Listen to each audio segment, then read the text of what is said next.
Hello, everyone. As people are coming in, just make sure to sign in through the QR code on the screen. And we'll also send it in the chat so that for those of you who are tuning in through a mobile device can also sign in. But we'll go ahead and get started in like a minute or two.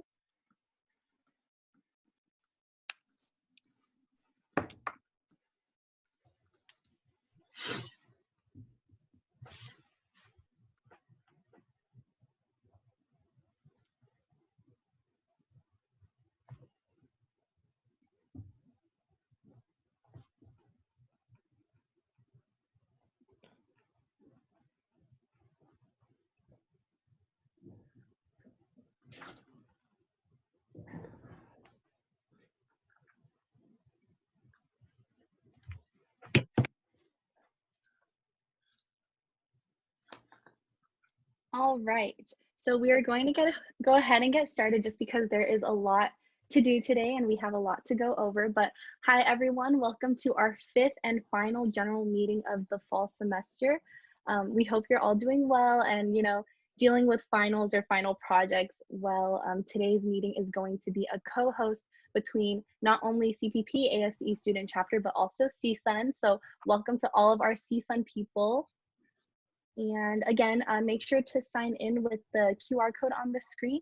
We will be doing a giveaway like we normally do at the end of our announcement. So we only go off by the people who join in through this sign-in sheet. But because we have a lot to do, can we go to the next slide, please? And we'll go ahead and get started. So membership sign up. So sign up to become a CPP ASCE student member now. Membership is free and you can sign up using the link in our weekly newsletter. Next slide, please. We also will be selling or are currently selling our membership t-shirts right now, and each shirt is $12. They will be picked up at Snow Creek Park, but the date and time of the curbside pickup is still to be determined, and everyone who does place an order will be notified of that. If you are unable to come pick it up and would like your shirt delivered, that is an extra $5. And so the deadline to order is tonight by 11:59 p.m. and you can order by scanning the QR code on the screen or also checking our weekly newsletter.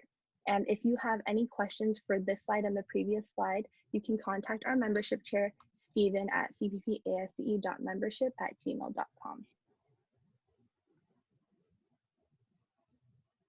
So virtual WSCL session 7, this is the last WSCL session that society level ASCE is hosting. And so this topic is on ASCE beyond just student membership. And we will be having Dr. Fairbank, our CPP faculty advisor, will actually be speaking at that session. So make sure to come out and support. You'll also be able to network with professionals and other student members virtually and learn some leadership skills. And the next session is Wednesday, November 18th from 11 a.m. to 12 p.m. and you can register through that QR code on the screen as well. We'll make sure to send out all the links needed through the chat box too. All right, first year reps. Hey everyone, me and the other first year reps would like to invite you guys to our first social event that we're hosting. It's going to be tonight from 7 to 8:30. So today we're going to be playing Trivia and Pictionary, and we really want you guys to just come and hang out with us, have some fun, and even meet new people. To sign up, you can sign up using the QR code on the screen, or also the Zoom ID is up there, so if you can make it, we really hope you do, and we hope you're able to come out and have fun with us. Thank you. Hey everyone, your conference chairs are back to you to talk about PSWC. We still need team captains for our Design Build, Engineering X, Impromptu, and Scriblio events. So if you didn't already know, PSWC will be conducted in a virtual format, so make sure to look out for interest forms and our upcoming emails for team captains or team members for any of the events. The link will be dropped into the chat for anyone that's interested. We're also having a PSWC related event this Friday, tomorrow, to see who gets to represent us in Smash Bros. And PSWC by holding a tournament. We're accepting signups up until tomorrow afternoon, and if you don't want to play Smash, you can still come and hang out in the Zoom lobby and just talk with us for a while. Thank you. Thank you.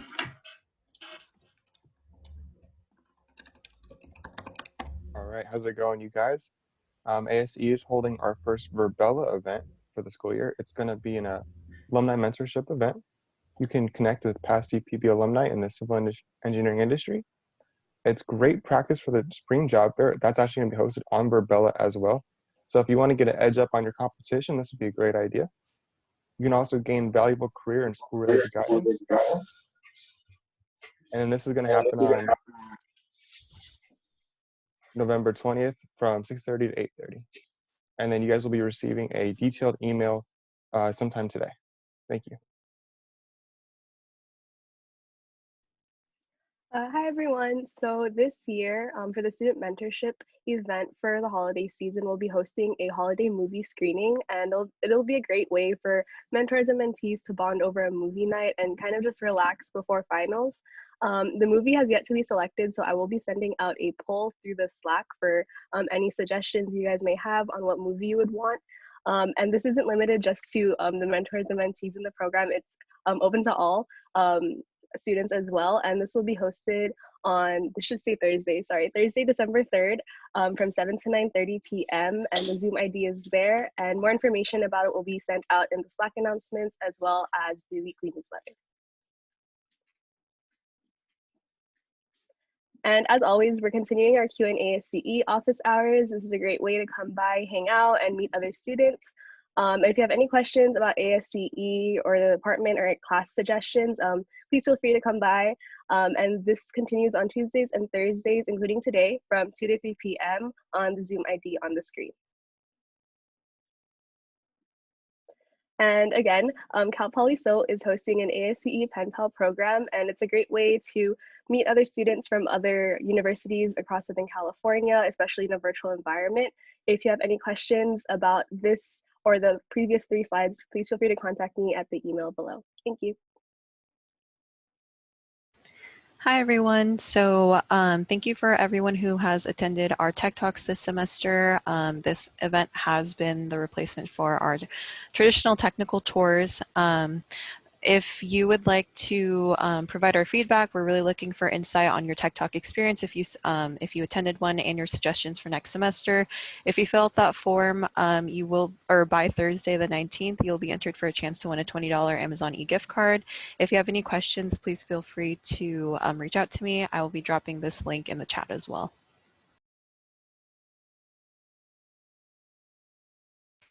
And then just another thing, you guys may have seen emails for this Shop Small initiative. It's something that CPP ASCE, Steelbridge, Concrete Canoe, and GeoWall have paired up collaboratively to work on. We're featuring small shops, local and those run by college students.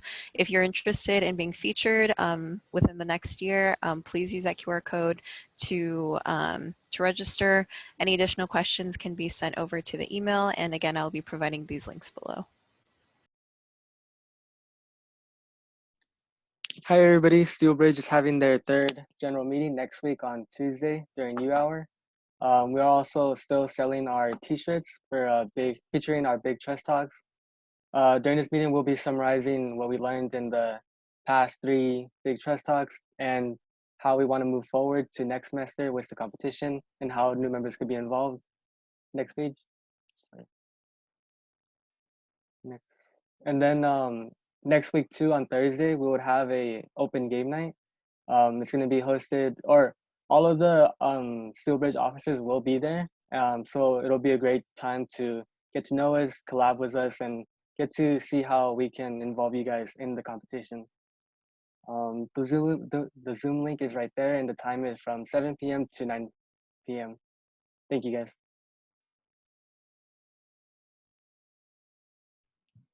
Hi, everybody. My name is Emily Garcia, and I am CSUN's version of Colby. So I just wanted to announce a few announcements that we have. One of them is the ASCE Landmark Challenge. If you've ever taken a trip to New York and taken a picture with the Statue of Liberty, or maybe have a picture with the Golden Gate Bridge, submit it to this Google form. You can find it on that little QR code, and help Region 9, help CPP win this little competition we're having.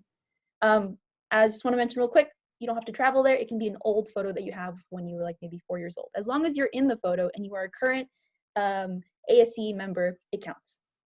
Next slide.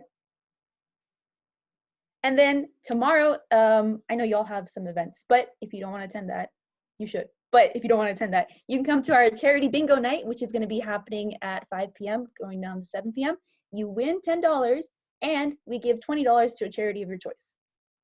And there's the Zoom link and as well as a QR code. I hope you attend, and let's get the rest of this started. Thanks for having us. Thank you so much, Emily. And again, thank you everyone from CISA and ASCE too who joined us today.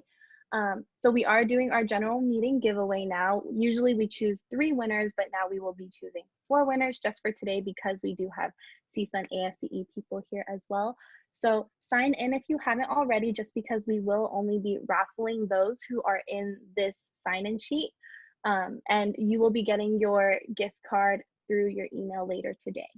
So Matthew, if you can stop sharing your screen and then go to the little raffle generator. And Stephen, if you could provide Matthew with the number of people today.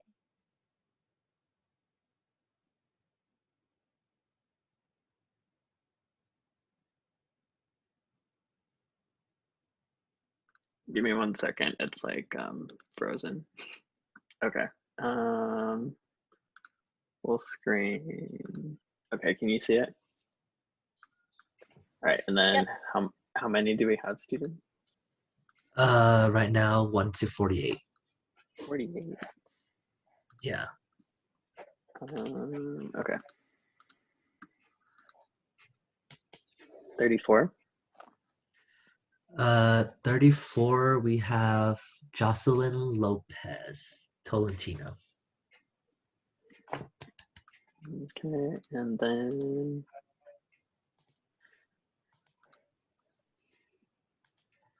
46. 46. We have Israel Sanchez. Okay. And 38. 38. We have is an officer. Oh. 24. 24. We have Jean Pendergast. And then you said 4, Colby? Yeah. Yep. And 10. And 10, we have Yimiao Wang. Okay. And that's it. Congratulations, everyone.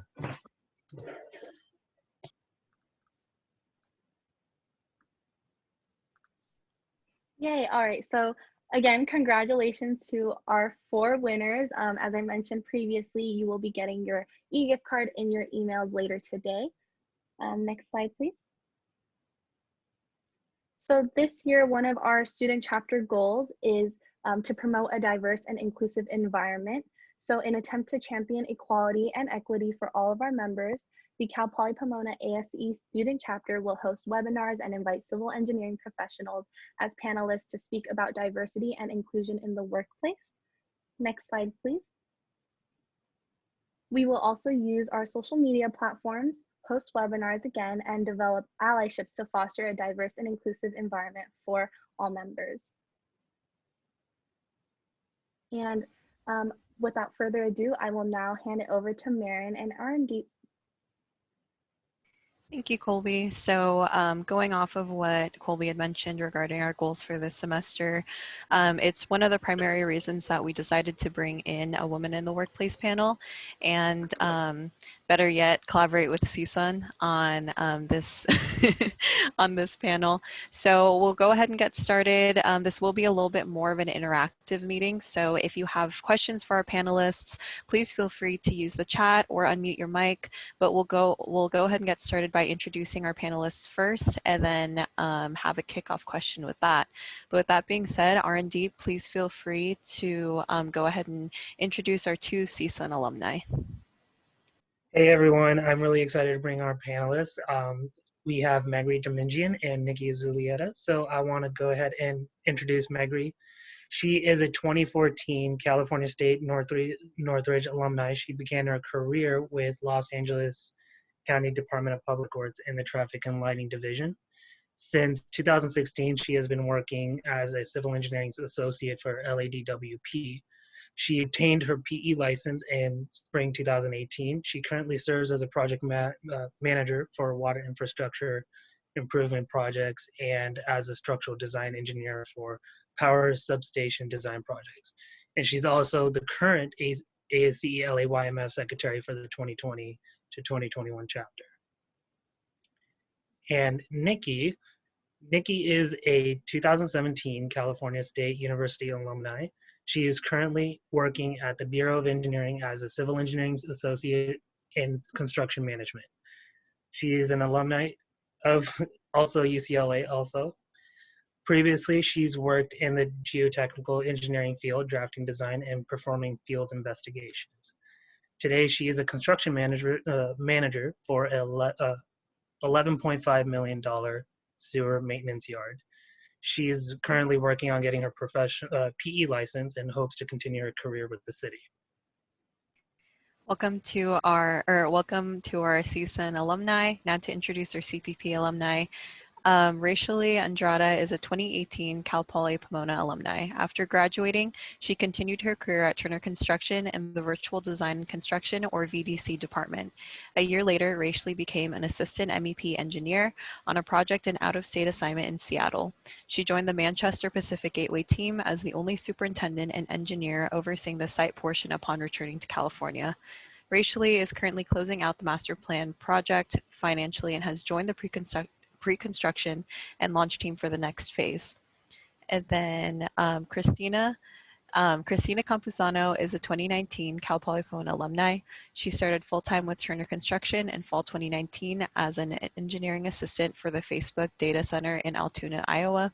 Christina has since then returned to the Golden State, where she is currently an assistant building envelope engineer at the Campus at Horton project in downtown San Diego. She has a passion for sustainability and has achieved her LEED certification in hopes to direct her career towards green building and contributing towards the efforts to mitigate climate change.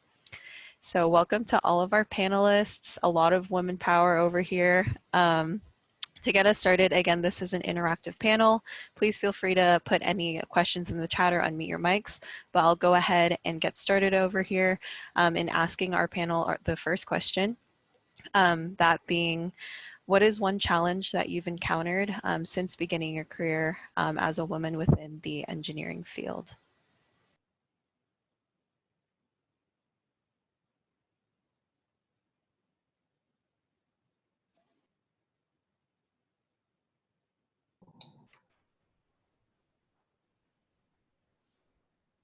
Is it a free? Oh, yeah, anyone can feel free to chime in. Okay, for me at least, so I've only been with Turner throughout my career. I interned with them when I was at Cal Poly, and then I started full-time with them. I've had experience in different business units. I interned in LA, I went to Iowa for a year, and now I'm here in San Diego. Even though it's within the same company, I would say within the 3 business units, every business unit's been a little bit different. I would definitely say there has been challenges. And one of the great things about Turner is we do have women groups where we gather with not just women, but also men within the industry to discuss these challenges and how we can grow and seek opportunities as women. I would say some of the things that have been faced within the company or the projects I've been on that women discuss is typically sometimes maybe getting a role that's more of an admin role. The woman might be getting those, like taking meeting minutes or stuff like that, and just doing things that are more quote unquote woman tasks. So definitely as women, we've just been encouraged to definitely bring that up to your manager if you definitely feel that's something that you are getting handed to because you're a female versus your male colleagues. There's definitely support at Turner to always say like what you want to do and have that conversation. So that's kind of the experience that I've dealt with being a woman. There's been some other examples, but that's definitely one I'd see that's reoccurring throughout the 3 business units that I've been within Turner so far. So definitely be an advocate for yourself and like what you want to do within the company, and always ask for more if you're willing to take on more.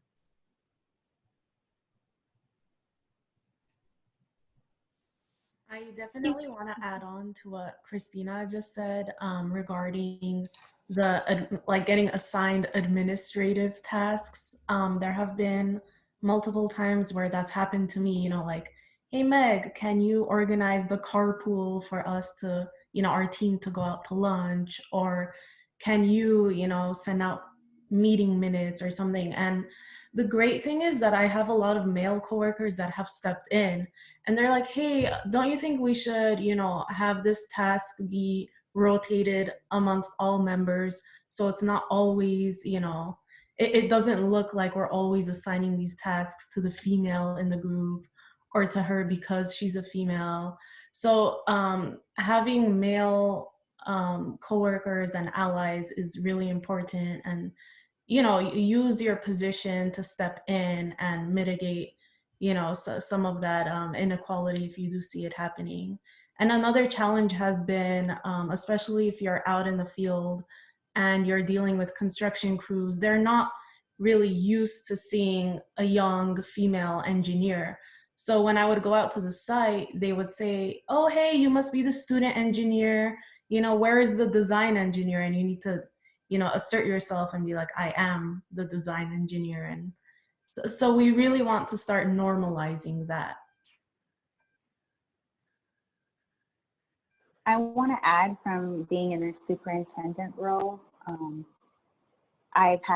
being the only superintendent in my position. One of the challenges is definitely working with some of these construction companies and our trade partners who are not accustomed to seeing a female in a superintendent role, and being able to get them on your side and letting them know that you also have the same knowledge as all of the other superintendents, and getting them to respect you or not having them scared to step on your toes.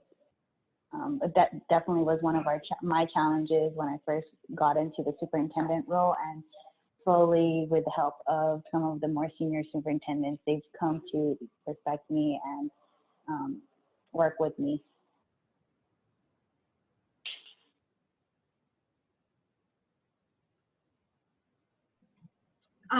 So I think Seema wrote in, what type of support can peers provide to help women be successful in the industry?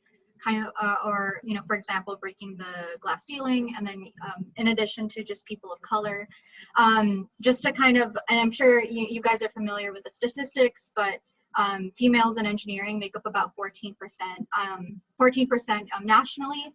And so with that being said, within that 14%, only 6% of that is a woman of color, which is a really, really small percentage. Thankfully, on just being in the public sector, being in Bureau of Engineering, we have a little over 30% of female engineers within the Bureau, which is higher than the national average. And as of right now, working in the construction management division, we have 50% female construction managers, which is really, really awesome. But even with that being said, I'm in my job site right now, and I'm the only woman of color construction manager on site at all times. And so it's I think in part it obviously just has to do with the social social adversities we have being women in a male-dominated field, but it also comes down to just having kind of like the imposter syndrome of feeling like you're not adequate enough. And this goes across the board for both females and males. I think is just amplified a little bit more for women in engineering, having imposter syndrome.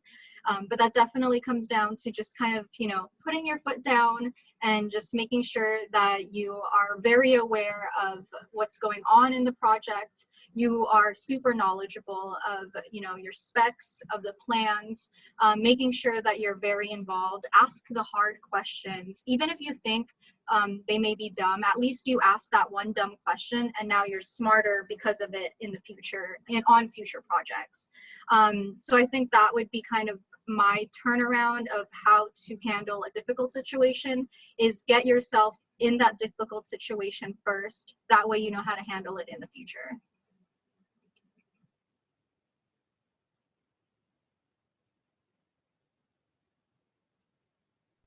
Thank you, Nikki. Does anyone else want to add to that? Yeah, picking back off of that and going off of what Seema asked about, even for people of color, as you all are looking for companies, definitely now being with Turner during this time of everything that's happened with George Floyd and all the movements going on, definitely if I was in college, that would be something I would be considering for a company. You could ask that question, what are you doing to help advocate for women or people of color within your company? Right now we have courageous conversations going on. I think those happen like monthly. I don't know if we have a set schedule, but it's a group of people within Turner who just volunteer, just like sit in conversations and have open, honest conversations and just learn and listen and be an ally and supportive for your fellow employees within the company. And we also just had a book club within Turner reading. So you want to talk about race, and like, if you don't have that within your company or a company you're interning for, propose the idea, suggest that, like, let's start a women's group, let's start a group for people of color or for LGBTQ people. Definitely, just like if there's not, the resources aren't there, ask for those resources to be provided. And if you can be support to like have those resources come within the company.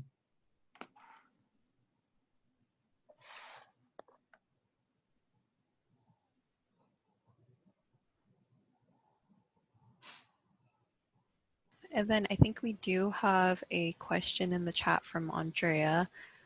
She says, or she's asking, while you were in college, did you see a lot of women in engineering? And was it hard if you had to begin working in an environment that wasn't as diverse as your college?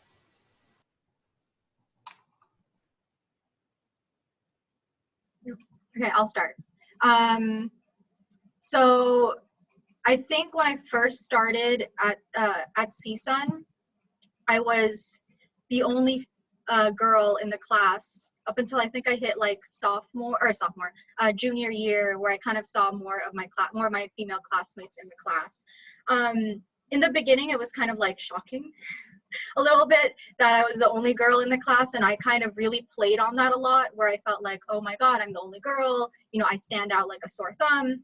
And then the more you sort of go into your classes, you kind of figure that this is your norm, which is a really weird way of like saying that, because I know that obviously the norm should be 50% females and 50% male, considering that that's what the rest of the world is like.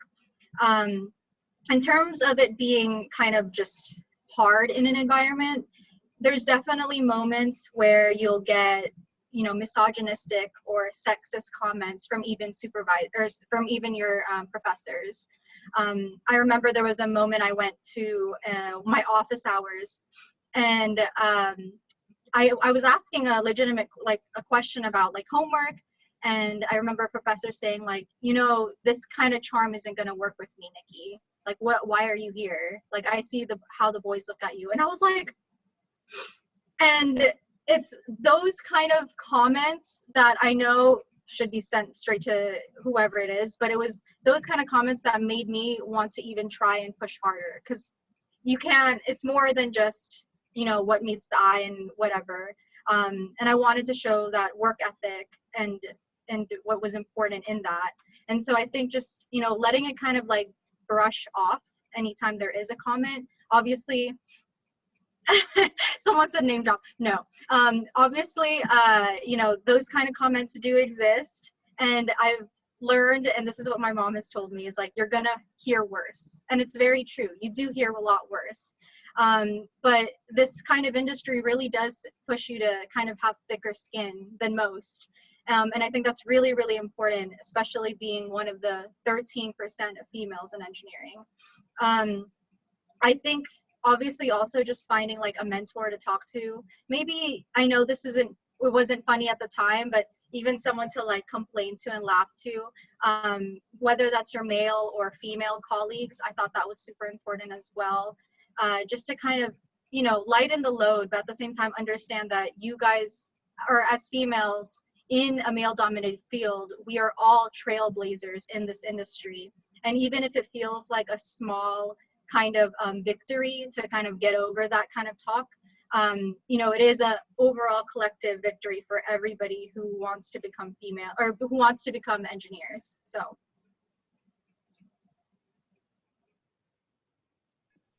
Yeah, I definitely realized, because I started at CSUN, it was 2010. I was either the only female, if not like one of two females in a lot of my classes. So I decided early on to, instead of, being intimidated and deciding that, okay, maybe, I don't belong in this environment, maybe this field is not for me, I decided to embrace it and be like, look, these professors or these other students probably expect me to drop out. On the first day, CE 101, the professor says, look to your right, look to your left. Two of you aren't going to be here, at the end of this 4 years or 5 years. And I'm like, I'm not going to let that, like one of those two be me. So I'm going to stick through it. And if people expect me to fail, I'm not going to give them that satisfaction. So I decided to embrace it and be like, look, they probably expect me to drop out, be weak, be sensitive, and I'm not going to allow that to happen. So I was very, I kept to myself a lot of the time, and I got through it, and I did find comfort. I think later on it started, as you get into more of the specified classes, like for civil engineering, it became more prominently female. It became a little bit more evened out, maybe like 30-70. So that was kind of encouraging, and you create your friend groups and your study groups. So you encourage each other, and then the males are more used to seeing you in your classes. So it becomes normal seeing a female, and you don't stand out as much. But definitely in the beginning, it was kind of weird, but it's up to you on how to decide what to do with that environment.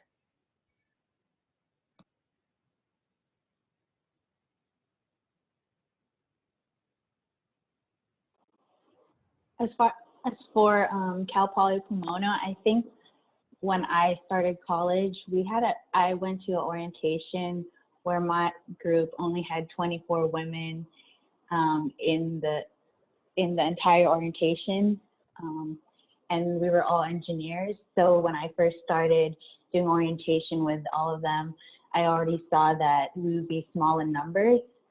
But once I started going to classes, I realized we actually had quite a bit of women faculty, which helped me understand and kind of inspired me to continue in the engineering route. It wasn't until my senior year when I took about, I think, 3 construction engineering classes, where I saw a shift in construction engineering courses where they definitely did not have as many women in their classes. And that kind of helped me realize it at the end of my senior year, going into my first year in the field.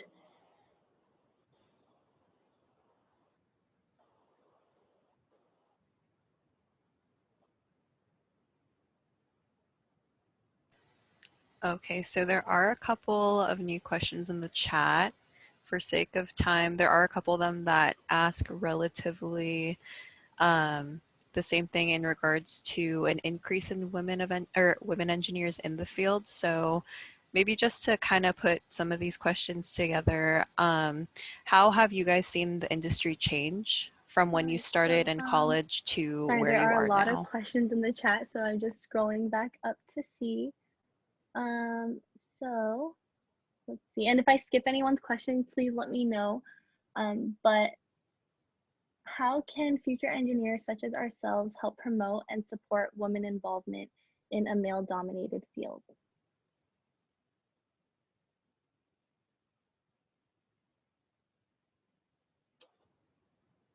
I'd like to start by answering that. Ever since I started, and again, anyone can feel free to chime in. I don't think Colby When can I started, hear us. I'm sorry. I don't think Hello. Colby can hear us. Oh, okay. I'll text you. Okay, I'll just go ahead. When I started my professional career, I looked at things that Turner was involved in our community. And one thing was ACE, Architecture, Construction, and Engineering Mentorship. And through that, I've been able to mentor different high school students and recently became one of the team leaders for one of our high schools. And we definitely promoted women in their leadership roles. So in their small ACE club at a high school, we used to have 4 male leaders, but this year we now have a split. So we have 2 who are women and 2 who are male in their leadership roles. So definitely helping promote that and going out to different high schools or K through 12 involvement, where you're showing them that women are also involved in a male-dominated field.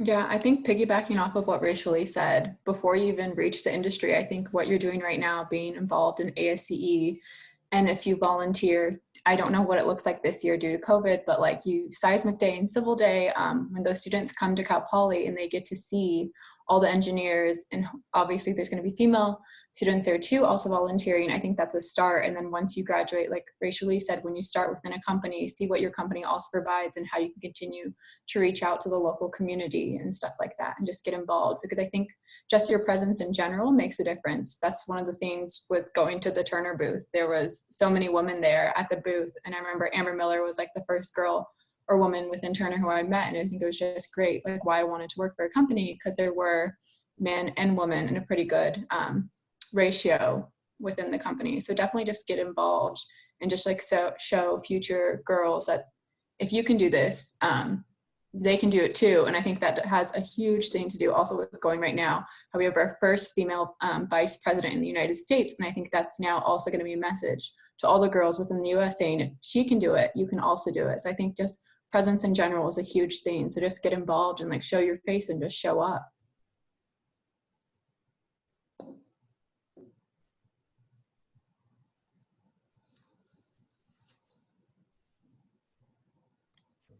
You can talk, Emily. Go Awesome. ahead. Just wanted to double check. I know there's a lot of people moderating. Okay, so first off, I just want to say wonderful answers. I'm going to make my question a bit quick and kind of personal. As a person who's in power for a certain organization, I've seen at least Megri and Nikki, I'm sure the CPP panelists are also, promoting their women in engineering as they're doing right now. But I just wanted to know, like, how do you take the first initiative to, present yourself, like be proud of that you are a woman in engineering, and showcase it to to the younger generation? Like, what was the first step to make you feel like I am well prepared enough to do this, and I'm proud to be doing this for the younger generation or whatnot, if that made any sense? Okay, I'll go. Oh, do you want to go, Meg? Sorry, I saw your mic go. No, okay. First of all, I think you're already, Emily, doing an amazing job. So I don't know. But second, I think a lot of it is just combating the fact that you, at some point in your life, like this was a dream of you to go to college, to go through your senior year, to be president of ASCE. Like at some point that was a dream.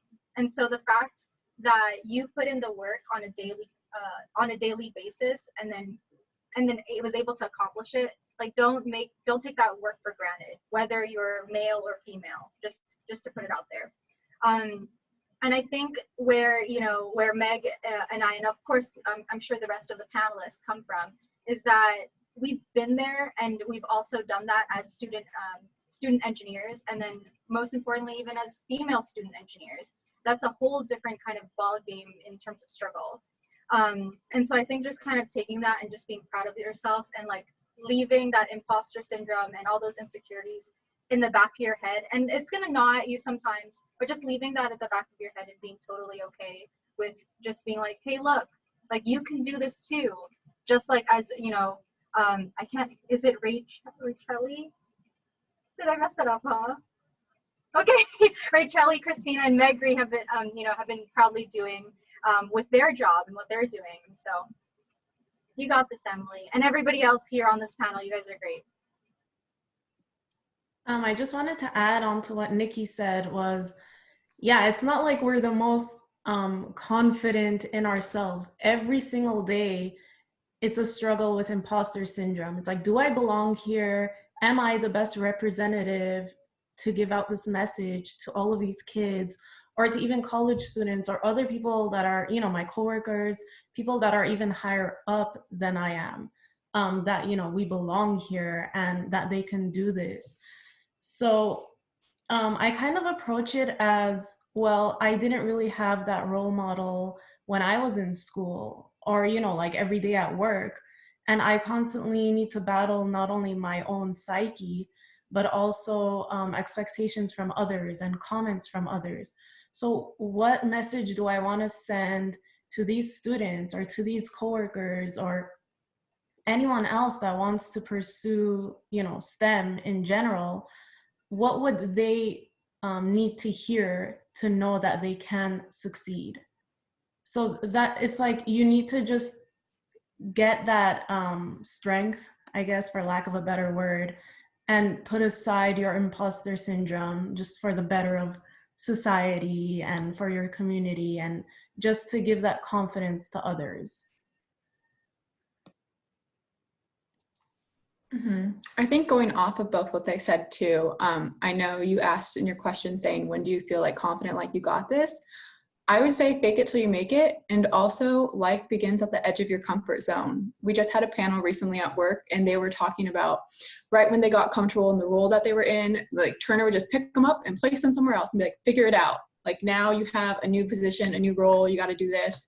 I went from interiors to building envelope, like both are engineering roles. I'm not a superintendent, but it's definitely a huge difference between doing interiors to building envelope building. So definitely a new scene, figuring it out as I go. Yes, do I know everything? No, I don't, but I'm willing to like learn. I think that's just what you have to do. Ask a lot of questions, be willing to learn, and you're forever going to be learning within your career and industry wherever you go in life. So definitely just be open for the journey and the ride.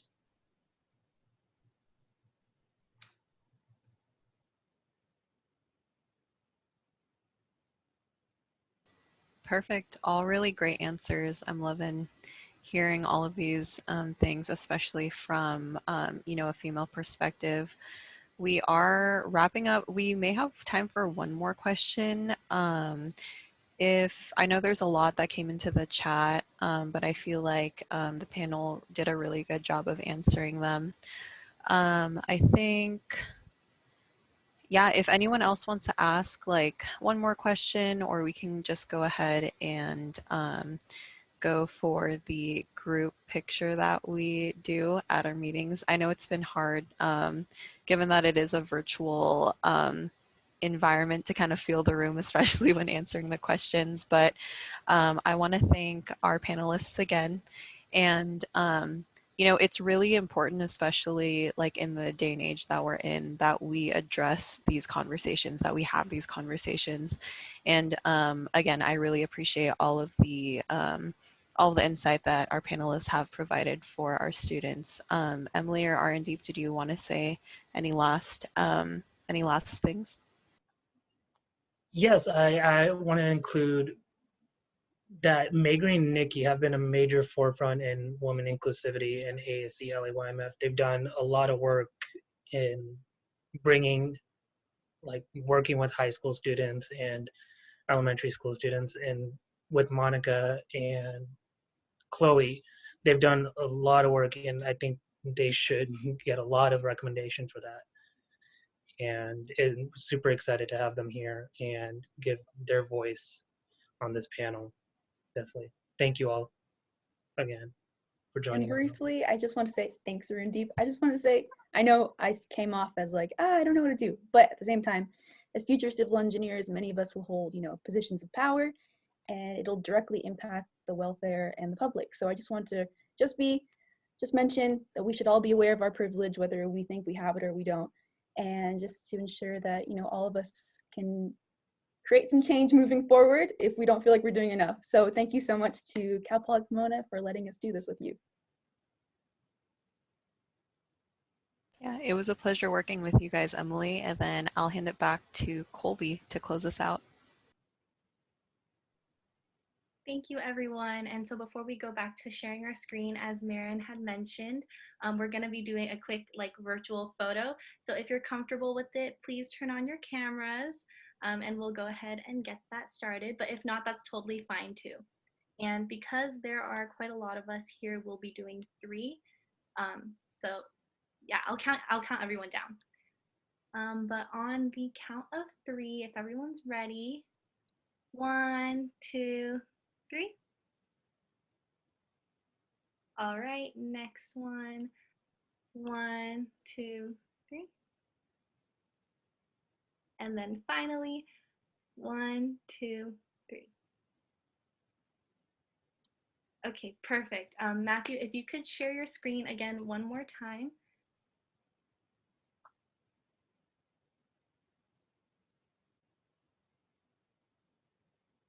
So another final thank you to our panelists, Megri, Nikki, Rachel, and Christina. There were a lot of questions asked, but like Marin said, you all nailed them. And again, I'm so sorry for what happened earlier. I sincerely apologize, but thank you everyone for handling that so well. Next slide, please. And make sure to stay connected with us. These are all of our social media platforms. You can feel free to reach out to us with any of these if you have any questions. And CSUN, if you also want to share some of your social media platforms a little bit, you can say it, you can put it in the chat, but we also want to give this opportunity for you to also share. Yeah, I just put down our Instagram if you want to check it out. I just want the attention mostly to go to the panelists and to Cal Poly Pomona because the majority of you are from Cal Poly Pomona. You all did amazing answering your questions and asking them as well. So thank you so much for this opportunity. And thank you, CSUN ASCE. And again, another final thank you to all of our panelists. This was a really great collab and we hope to collab more in the future. Our next general meeting will be in 2021. So it will be Thursday, February 4th, the same meeting ID and Zoom ID, and our guest speaker will be our conference chairs to talk about PSWC this year. Next slide, please. And good luck on finals. Happy holidays, everyone, and see you next year. You're all gonna do great on your exams and final projects, and we're all wishing you safety and good health during these difficult times. But if you do still have questions, I know some of you have class at 1, but if you would like to stay and if our panelists are free for a little bit longer, you can also continue to ask more questions. But other than that, thank you for coming to our 5th and final general meeting of this fall semester, and have a great rest of your week, everyone. Bye.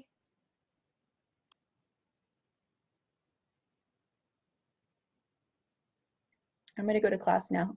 So see ya, thanks for coming. Thank you for having us. Bye, Megri. Bye, Christina. Bye, Nikki. Bye, Ritelli. Thank you so much. Bye, thank you so much.